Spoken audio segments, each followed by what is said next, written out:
अमेरिकी सदर गुफ्तगू कर रहे हैं. He has no tariffs. If you build in this country, there are no tariffs. So, I want to ask you about China, if I could. Just want to confirm, have you canceled your meeting with President Xi? And no, I haven't canceled, but I don't know that we're going to have it. But I'm going to be there regardless, so I would assume we might have it. But, you know, they hit the world with something that really is not anything that people are going to do. And it was shocking. I can tell you, Howard and I and Todd, we all, Scott, we were all speaking about it before. And we said, where did that come from? It was just, that was out of the blue, right? Out of the blue, they came up with this whole import-export concept, and nobody knew anything about it. So. If they roll back their export controls, the new announcement, would you roll back? Look, we're going to have to see what happens. That's why I made it November 1st. We'll see what happens, yeah. Mr. President, go ahead, please. What else besides software could be on the table in terms of export controls? A lot more. I mean, you have a lot more. We have airplanes. We have airplane parts. You remember that from last time. And we were just surprised at China. I have a very good relationship with President Xi, and they did that. This is not something that I, instigated. This was just a response to something that they did. And they didn't really aim it at us. They aimed it at the whole world. The whole world is subject to it. So I thought it was very, very bad. But we have many things, including a big thing is airplanes. They have a lot of Boeing planes, and they need parts and lots of things like that, Steve. Israeli Prime Minister Benjamin Netanyahu to accept the Gaza deal, and what will be your message to the Knesset when you speak to them? Well, he wanted it. It's been a long time. He's been fighting a long time. He's been fighting hard. He wanted it. It's a great deal for Israel, but it's a great deal for everybody, for Arabs, for Muslims, for everybody, for the world. And as you know, on Monday the hostages come back. They're getting them now. I mean, they're getting them now. They're in some pretty rough places under earth. They're in some pretty rough places where only a few people know where they are, in some cases. So they're getting them, and they're also getting the bodies, approximately 28 bodies. And some of those bodies are being unearthed right now as we speak. I mean, they're working on it right now as we speak. It's a tragedy. It's a tragedy. No, he was very happy with it. And I can tell you that I saw Israel dancing in the streets, but they were dancing in Qatar and Saudi Arabia and UAE and many, many countries. I saw Egypt. They were dancing. I'll be going to Israel. I'll be speaking at the Knesset, I think, early on. And then I'm also going to Egypt. They were terrific. But all of the countries were great. Indonesia was great. Jordan was great. They were all great. Everybody wants this deal to happen. What happens in Gaza the day after the hostage release? Day after what? The day after the hostage release, what happens there then? Well, hopefully you're going to have great success I call it everlasting success. I think you will, too. I think you're going to have tremendous success, and Gaza is going to be rebuilt. And you have some very wealthy countries, as you know, over there.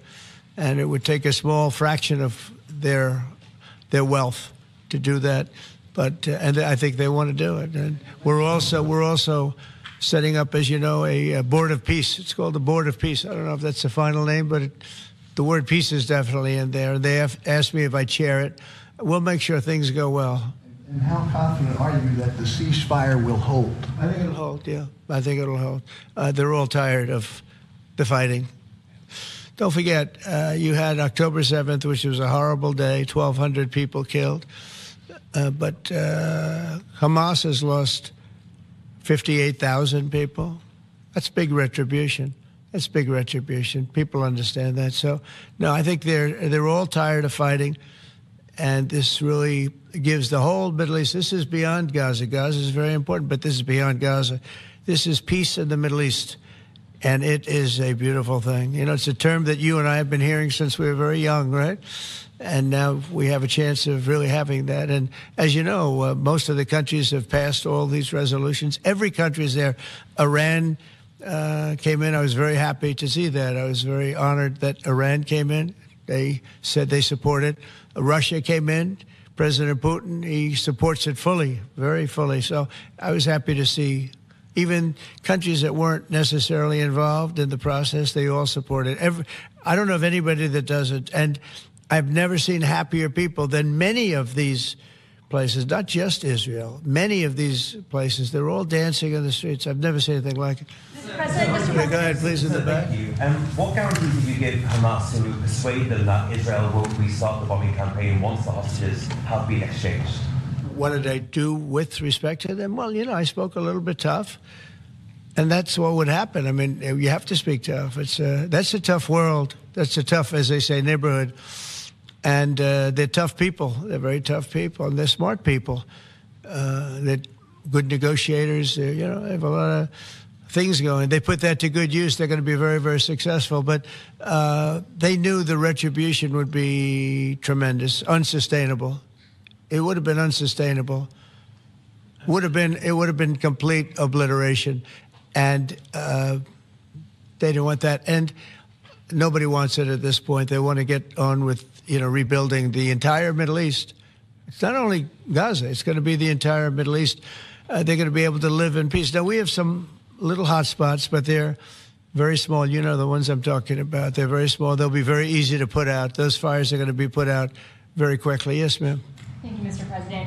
Talking about the Middle East still, going to the phases that come after this first phase, is there consensus on the additional points in your plan, or are the details still being fine-tuned? I think there is consensus on most of it, and some of the details, like anything else, will be worked out, because you'll find out that when you're sitting in a beautiful room in Egypt, it's easy to work something out, but then sometimes it doesn't work from a practical standpoint. So certain little things, but for the most part, there's consensus, yes. Do you intend to hash that out when you're in Egypt? I might, yeah. I mean, I'll be there because I'll be going to, I'll go to Cairo. I think that's where we're going, as opposed to the place of the signing. And we have a lot of leaders from all over the world coming too. They've been invited. And then I'm coming back, I believe it's Tuesday night, for Charlie Kirk, a friend of mine, a friend of all of ours, a friend of a lot of the people right here. And we're giving him the Presidential Medal of Freedom, which is the highest honor you get outside of the Congressional Medal of Honor. One's military, one's civilian, but it's the greatest honor. And Eric, his beautiful wife, is going to be here, and a lot of people are going to be here. So, it's not easy for me to get back. It's a very quick trip, but I'll be making 2 major stops, and then I'll be on the plane trying to get back in time for Charlie. They're going to have a great celebration at the White House, in the East Room of the White House. Mr. President? Russell Vogt said the reductions in force have begun related to this shutdown. How many layoffs have you authorized for this first round, and from which agencies? And it will be Democrat-oriented, because we figure, they started this thing, so they should be Democrat-oriented. It'll be a lot, and we'll announce the numbers over the next couple of days, but it'll be a lot of people, all because of the Democrats. I mean, they want to give $1.5 trillion to people that came into the country illegally. More important than that, because we all have a big heart. We want people to be taken care of, but we have 0 people coming in. You know that, Glenn, right? That's a pretty impressive number, even for a successful governor. But we've had, for the last 4 months, 0 people coming in illegally. They're coming in, but they're coming in legally. They're coming in through a process that's really a really good process right now, because we want people to come in, but they have to come in legally. So what we're doing is, as these different groups come due, we're going to make a determination. Do we want them or not? And I must tell you, a lot of them happen to be Democrat-oriented. These are people that the Democrats wanted, that in many cases were not appropriate. We fought them at the time, and it was ultimately signed in. And some of these people, these are largely people that the Democrats want. Many of them will be fired. Yes, please, behind. The Nobel Peace Prize was announced this morning. Your thoughts? Which one? The Nobel Peace Prize. Your thoughts? Including a very big one, and I'm not sure, when you say big, it's certainly, I think, to the mind of most, the most important deal ever made in terms of peace. But the one we just signed, it's been signed, sealed, and it's going to start taking place now. It's already started. Monday's going to be a very big day when the hostages come back. But I made 8 deals, transactions of wars. One was 31 years going on. 10 million people were killed. One was 34 years. One was 36, 37. One was 10, one was just starting. Two were just starting, actually, but they were well on their way. In the case of India and Pakistan, 7 planes were shot down. It was a bad one. And I did it largely through trade. I mean, that one, numerous of them. I talked tariffs. I said, look, if you're going to do that, we're going to put very big tariffs on your country. And they were both great. They stopped fighting, and they were 2 nuclear powers. So, you know, they're all big. They're every one of them big. You take a look at the Congo. You take a look at the Congo and Rwanda. 10 million people killed over a long period of time. Got that one solved. We did a total of 8 as of this 2 days ago. I would have said 7, which I did say, but the other one was signed up, sealed. As you know, Israel signed it just now. They signed it and they approved it today, their parliament. And it's a great honor to be involved with so many. So the person who actually got the Nobel Prize called me and said, I'm accepting this in honor of you because you really deserved it. A very nice thing to do. I didn't say then give it to me, though. I think she might have. She was very nice. And I've been helping her along the way. They need a lot of help in Venezuela. It's a basic disaster. So, and you could also say it was given out for 24, and I was running for office in 24. You know, all of the transactions that we did in terms of closing. But there are those that say we did so much that they should have done it. But I don't take. I'm happy because I saved millions of lives. Many millions of lives. And speaking of somebody that saves lives, don't ever play golf with him because Keegan Bradley just walked in, one of the greatest golfers in the world, the captain of the Ryder Cup. And, man, I'll tell you, you did a good job. You almost came back. I turned on. I said, you know, I sort of turned off. It wasn't looking good. And then a little while later, I turned on. I said, you guys might make that would have been the miracle. What a great job. He's respected by those golfers like nobody. And I just want to compliment you, Keegan. That was a incredible job. Right here, we have a lot of unfriendly fake news media, and he's not used to that. He's used to getting only good publicity, I think, Howard. These are all golfers, but you're some golfer, I'll tell you that, and some leader. Thank you very much. Great job. Thank you, Keegan. Mr. President, on China. Yeah, please. On immigration, ICE are making arrests, target arrests at courthouses in New York City and around the country. Criminals are arresting criminals, that's right. Yeah, so go ahead. I'm happy about it. I want them to arrest criminals. And if you take a look at D.C., a year ago, D.C. was our great capital was a very unsafe place. You know that. Some of you were mugged and talk openly about it. Some of the media was mugged. But right now, D.C. is one of the safest places in the whole country. The restaurants are booming. They're opening up new restaurants. The restaurants are all closing. Now you can't get into a restaurant. They're opening up new restaurants. It took 12 days for us. We sent in not politically correct military. We sent them in based on merit. You know, we won the case in the Supreme Court. Everything now is based on merit. Our country was founded on things based on merit. Like Keegan Bradley's not going to be playing golf if he wasn't a great player. If he shoots lower scores, boy, there's no more merit system than that one, Keegan, right? If you miss a putt, they don't say, oh, that's okay, let's take it again, do they? No, it's based on merit. Everything's based on merit. And we're back to the merit system. And when they saw that military is all about merit. They're big, strong people that they're patriots, too. And you take a look at D.C., and now we're in Memphis, and Memphis was really crime-ridden. It was terrible.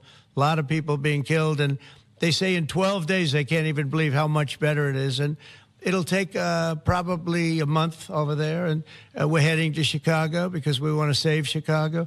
Do you know they had over 4,000 people killed in Chicago over a short 4,000 people, and I have to watch this slob of a governor stand up and say that, well, everything's okay, we've got it under control. They had 4,000 people murdered over a very short period of time.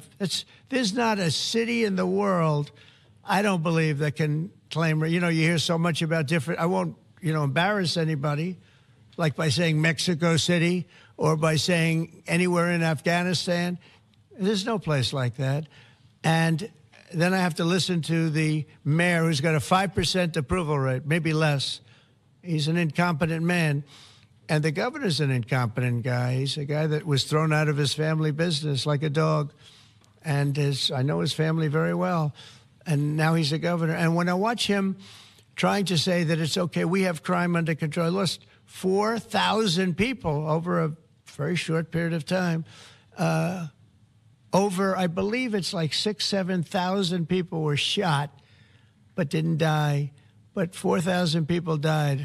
And then he gets up and talks about how it's not a problem. Or Portland, Oregon. I mean, every time I look at that place, the place is burning down. There's fires all over the place. When a store owner, there are very few of them left, but when a store owner rebuilds a store, they build it out of plywood, and they don't put up storefronts anymore. They just put wood up because they know it's going to be ripped down. And then I hear how wonderful it is. It's not wonderful. It's a disaster. That's almost an insurrection, that place. So we put our people in there, and they do the job, and they've really done the job. And the beautiful thing is we've done it.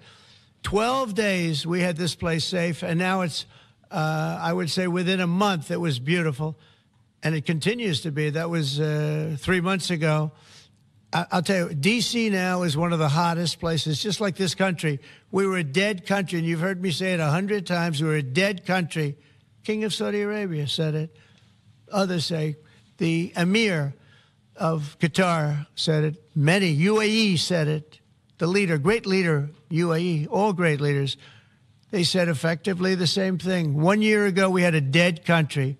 Now we have the hottest country anywhere in the world. I just want to thank everybody, and I want to, in particular, thank AstraZeneca. What a great company you have. What a company you've built. You've been there a long time and done some job. It's an honor to have you. I assume you're going to build, so it's $4.5 billion for a plant. That's a pretty big plant, isn't it? I was going to say, could he make it a little bit more? Well, we have a couple of them where they're going to spend $65 billion on one plant, AI. All I know is it's, AI is based on information. I hope they're right about information. I don't know. You got to make a lot of money there's got to be a lot of information out there, but that seems to be pretty hot. But we have a lot. We're leading the world on information on AI, as you know, by a lot. It's not even close. So we're doing a job.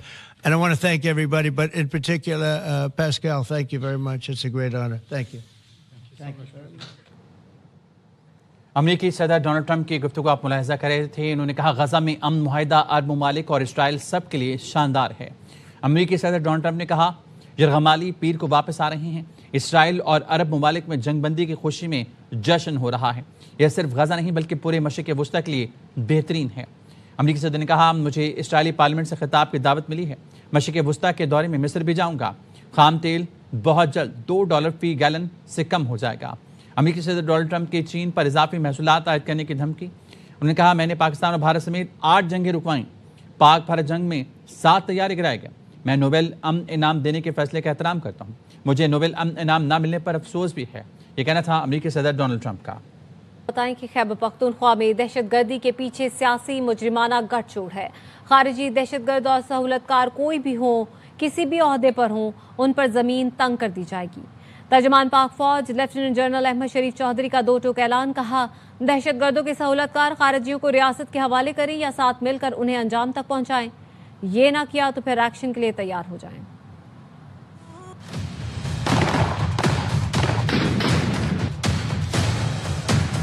Khyber Pakhtunkhwa में दहशतगर्दी है, उसके पीछे यही सियासी और मुजरमाना गठजोड़ है। पिछले 3 महीने में टेररिस्ट इंसिडेंट्स हैं, उनमें से 70% खैबर पख्तूनख्वा में क्यों? ये आपको सिंध में और पंजाब में क्यों नहीं लगा? इसकी वजह इन सूबों में एक political terror crime nexus operate नहीं कर रहा। किसी फर्दे वाहिद को ये इजाजत नहीं दी जा सकती कि वो अपनी जात, अपने मफाद के लिए अवाम की जान, माल और इज्जत का सौदा करे। ख्वाजा पाकिस्तान ये बात भी वाज़ेह करना चाहता है कि खारजी दहशतगर्द और उनके सहूलतकार किसी भी ओहदे पे हो, उसके लिए जमीन तंग कर दी जाए। क्योंकि पाकिस्तानी कौम सीसा पलाई दीवार बुनियान मरसूस की तरह दहशतगर्दों और उनके सहूलतकारों के खिलाफ खड़ी है।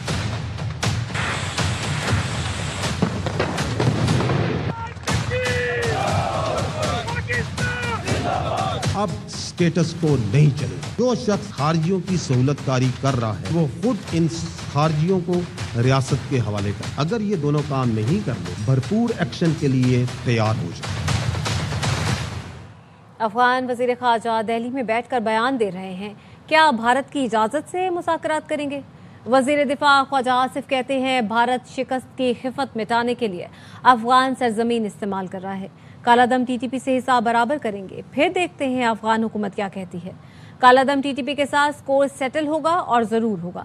دہشت گرد افغانستان سے آئے تو ہم ان کے پیچھے ضرور جائیں گے۔ بھارت کو کابل کے راستے بھی شکست کا سامنا کرنا پڑے گا۔ بانی پی ٹی آئی نے نیا وزیر اعلیٰ نامزد کر کے ریاست کو بلیک میل کرنے کی کوشش کی۔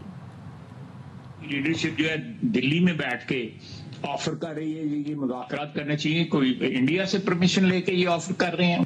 ہمارا جو دشمن ہے جس کے جو ابھی بھی اپنے شکست کے زخم چاٹ رہا ہے، وہ اگر کسی قسم کی سکور سیٹل کرنے کا اٹیمپٹ جو ہے براستہ کابل کرنے کی کوشش کرے گا تو وہاں سے بھی اس کو شکست کا سامنا کرنا پڑے گا بھارت کو، اور اس کے ساتھ جو ہے پھر افغانستان کو بھی اگر انہوں نے بھارت کا اعلی کار بننے کی کوشش کی تو افغانستان بھی جو ہے وہ قیمت ادا کرے گا۔ تو میں سمجھتا ہوں کہ یہ ایک عمران خان صاحب نے یہ نامینیشن جو کی ہے وہ ایک پاکستان کی حکومت کو یا پاکستان کو ریاست کو جو ہے بلیک میل کرنے کی کوشش کی ہے انہوں نے، تو پھر اس کا جواب دیا جائے گا۔ پھر جو ہے تمام تر جو میڈیاز اویلیبل ہیں حکومت کو وہ اس سے بھرپور جواب دیا جائے گا، وہ کائنیٹک ہو یا نان کائنیٹک ہو۔ افغانز آر کنسرنڈ جنہوں نے خون ریزی کی ہوئی ہے ان کے ساتھ سکور سیٹل ہوگا اور ضرور ہوگا انشاءاللہ۔ ایک شخص کہتا ہے آپریشن نہیں بات چیت کریں، ایک فرد اور جماعت دہشت گردی کے خلاف بیانیے میں رکاوٹ ہے۔ ڈی جی ISPR کی پریس کانفرنس کہا وہ شخص کہہ رہا ہے ایسی صوبائی حکومت برداشت نہیں جو آپریشن کے خلاف کھڑی نہ ہو۔ مذاکرات پر اصرار کرنے والوں کی بات چیت کا حال دیکھ لیں، کیا نتیجہ نکلا؟ ہر مسئلے کا حل مذاکرات ہوتا تو پھر غزوات اور جنگیں نہ ہوتی۔ آج کون ہے جو یہ کہہ رہا ہے ان کے خلاف آپریشن نہیں کرنے چاہیے؟ جو یہ کہہ رہا ہے اپنی صوبائی حکومت مجھے برداشت نہیں جو کہ آپریشن کے خلاف کھڑی نہ ہو۔ Who is that person جو یہ کہتی ہے کہ خارجیوں سے دہشت گردوں سے بات چیت کرنی چاہیے؟ اس وقت وہ ریاست کے ذمہ دار تھے، آج وہ ریاست میں نہیں ہے اور کی بات چیت اس نے حل دیکھ لیا آپ نے اس بات چیت۔ اگر ہر مسئلے کا حل بات چیت میں ہے تو نہ کوئی غزوات ہوتی، نہ جنگیں ہوتی، نہ مہمات ہوتی۔ اگر ہر مسئلے کا حل بات چیت میں ہوتا تو بدر کے میدان کو یاد رکھتا۔ جو سیاستدان جن کی آپ ذکر کر رہے ہیں یا جس سیاسی پارٹی کی طرف الوڈ کر رہے ہیں، کیا وہ لوگوں کو ایک بیانیہ اس دہشت گردی کے ناسور کے خلاف بنانے دے رہے ہیں یا بنا رہے ہیں؟ نہیں بنا رہے، وہ اس کے راستے میں حائل ہے۔ اس مجرمانہ بیانیے کی قیمت کون ادا کر رہی ہے؟ آپ کی فوج۔ پاکستانی عوام کی سیکیورٹی افغانستان کو رہن نہیں کی جا سکتی۔ افغانستان سے سیکیورٹی کی بھیک مانگنے کی بجائے اس صوبے کے ذمہ داران ہوتے ہوئے خود اس کی حفاظت کریں۔ پی ٹی آئی کے پی میں بہت گروپنگ ہے، ہو سکتا ہے پی ٹی آئی کی صوبائی پارلیمانی پارٹی کا ایک گروپ الگ ہو جائے۔ 20-30 لوگ الگ ہو گئے تو انہیں مشکلات ہو سکتی ہیں۔ وزیر اعظم کے مشیر رانا ثناء اللہ کے پروگرام اعتراض میں گفتگو کہا سلمان اکرم نے بتایا گنڈاپور بانی کے حکم کی تکمیل نہیں کر رہے اس لیے ہٹایا۔ بانی پی ٹی آئی دہشت گردوں کے خلاف آپریشن کی مخالفت کر رہے ہیں۔ کے پی میں کسی کی بھی حکومت ہو آپریشن میں رکاوٹ نہیں ڈال سکتی۔ پی آئی کی صوبائی پارلیمانی پارٹی میں بڑی شدید گروپنگ ہے اور پچھلے 1.5 سال میں وہاں پہ جس قسم کا ایک دوسرے کو انہوں نے لتاڑا ہے تو اس میں بہت زیادہ اختلافات۔ اس بات کے چانسز ہیں کہ پارلیمانی پارٹی گروپنگ کا شکار ہو کے کوئی ایک گروپ جو ہے وہ علیحدہ ہو جائے، پی ٹی آئی کے لیے پھر مشکلات پیدا ہو جائیں۔ ہماری وفاقی لا انفورسنگ ایجنسیز اور مسلح افواج کارروائیاں جو ہے وہ بروئے کار لا رہی ہیں۔ خیبر پختونخوا کی صوبائی حکومت ہے، بھلے کوئی بھی ہو، وہ سہیل افریدی صاحب ہوں یا علی امین گنڈاپور صاحب ہوں، نہ وہ ان کارروائیوں میں کوئی جو ہے وہ رکاوٹ ہو سکتے ہیں۔ سلمان اکرم صاحب انہوں نے یہ وجہ بیان کرتے ہوئے کہ علی امین گنڈاپور کو کیوں ہٹایا گیا تو انہوں نے یہ فرمایا تھا کہ جی وہ وفاق کی پالیسیوں کو روکنے میں مؤثر کردار ادا نہیں کر سکے، یعنی دہشت گردوں کے خلاف جو آپریشنز ہو رہے ہیں ان آپریشنز کی بانی پی ٹی آئی جو ہے وہ مخالفت کر رہے ہیں، اور انہوں نے صوبائی حکومت کو بھی یہ کہا تھا کہ آپ ان کو روکیں یا ان کو ہونے نہ دیں، لیکن صوبائی حکومت کو اس میں کوئی عمل دخل ہی نہیں ہے۔ ٹی ایل پی احتجاج کرنے کے بجائے فساد پھیلا رہی ہے۔ وزیر مملکت طلال چودھری کی پریس کانفرنس کہا غزہ معاہدے پر فریقین خوش ہیں تو اس احتجاج کی وجہ کیا ہے؟ یہ جتھا کیل والے ڈنڈے اور شیشے کی گولیوں سے حملے کر رہے ہیں۔ 1 درجن سے زائد پولیس اور رینجرز کے اہلکار زخمی ہوئے، سیف سٹی پروجیکٹ کے کیمرے توڑے گئے، ہوائی فائرنگ کی گئی، जत्था लाकर इस्लामाबाद में तमाशा लगाने की बिल्कुल इजाजत नहीं दी जाएगी। PLP का एहतजाज फलस्तीन और गजा के नाम पे किया जा रहा है। गजा के लोग, फलस्तीनी, उसके तमाम स्टेक होल्डर्स खुश हैं। उसके बावजूद एहतजाज उनके नाम पर क्यों हो रहा है? इसका मकसद फिर यकीनन कुछ और है। डंडे, कीलो वाले डंडे, केमिकल, शीशे की गोलियां, टेनिस बॉल जितनी बॉल है उसके इर्द गिर्द कील हैं, गुलेल नमा चीजों से दागा जाता है पुलिस पे। 1 दर्जन से जायद पुलिस एहलकार और रेंजर्स के एहलकार जख्मी। जत्था जिसकी तादाद 2000 से जायद नहीं है, रावी रोड की तरफ जा रहे हैं। हवाई फायरिंग समेत फायरिंग की है। सेफ सिटी के कैमरे पहले तोड़े ताकि हमला करते हुए पता ना चले। उसके बाद कहा गया कि लोगों की हलाकत हुई। हलाकत हो तो डेड बॉडी होती है। सब कुछ लोगों को भड़काने के लिए कोशिश की जा रही है। ताकत के मिनिमम इस्तेमाल या बगैर ताकत के इस्तेमाल चंद 100 वर्गलाए गए नौजवानों को और दूसरे लोगों को रोका जाए और रोक लिया जाएगा। और पंजाब में 10 रोज के लिए दफा 144 नाफिज। महकमा दाखिला ने नोटिफिकेशन जारी कर दिया जिसके मुताबिक असलहे की नुमाइश, अवामी इज्तिमात और लाउड स्पीकर के इस्तेमाल पर पाबंदी होगी। रावलपिंडी में मेट्रो बस सर्विस भी बंद रहेगी। रावलपिंडी इस्लामाबाद की शाहराहों, मरकजी रास्तों को सील करके पुलिस तैनात कर दी गई। जहलुम और अटक पुल, तैक्सिला, मारगला, चुंगी 26, टी चौक पर कंटेनर्स लगा दिए गए। मरी रोड, लियाकत बाग, कमेटी चौक, चांदनी चौक, रहमानाबाद डबल रोड पर कंटेनर्स लग गए। IG पंजाब उस्मान अनवर ने लाहौर समेत सूबे भर की सिक्योरिटी बढ़ाने की हिदायत कर दी। कहा, मसाजिद, इमाम बारगाहों, मज़ारात समेत अहम मकामात की सिक्योरिटी यकीनी बनाएं।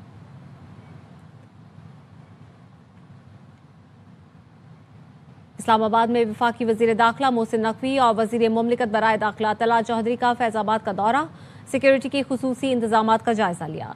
पुलिस और फेडरल कांस्टेबलरी के जवानों से मुलाकात करके उनका हौसला बढ़ाया। IG इस्लामाबाद को हिदायत की, ड्यूटी पर मामूल जवानों का हर तरह से ख्याल रखा जाए। ये पाकिस्तान के सिपाही हैं।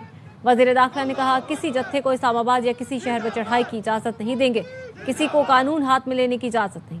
IG Islamabad, police chief, commissioner और डिप्टी कमिश्नर इस्लामाबाद और मुतालिका हुकाम भी दौरे में उनके हमरा थे। नारे तकबीर, अल्लाहू अकबर, नारे तकबीर, अल्लाहू अकबर, पाकिस्तान जिंदाबाद, इस्लामाबाद पुलिस जिंदाबाद, नारे तकबीर, अल्लाहू अकबर, पाकिस्तान जिंदाबाद, इस्लामाबाद पुलिस जिंदाबाद। खबर देंगे आपको रावलपिंडी से, जिसके इलाके कहूटा में गैरत के नाम पर फायरिंग करके 3 अफराद की जान ले ली गई है। 2 जख्मी अफराद को अस्पताल पहुंचा दिया गया है। तफसीलात क्या है, बाबर मलिक से जानेंगे। बताएगा बाबर।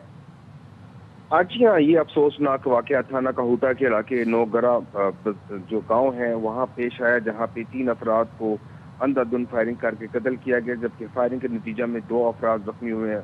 जहाँ मकतूलीन की शनाख्त जो है नसीर शहजाद बिशारत के नाम से हुई है। मकतूलीन की लाशें और जख्मियों को कहूटा TSQ अस्पताल मुंतकिल कर दिया गया है।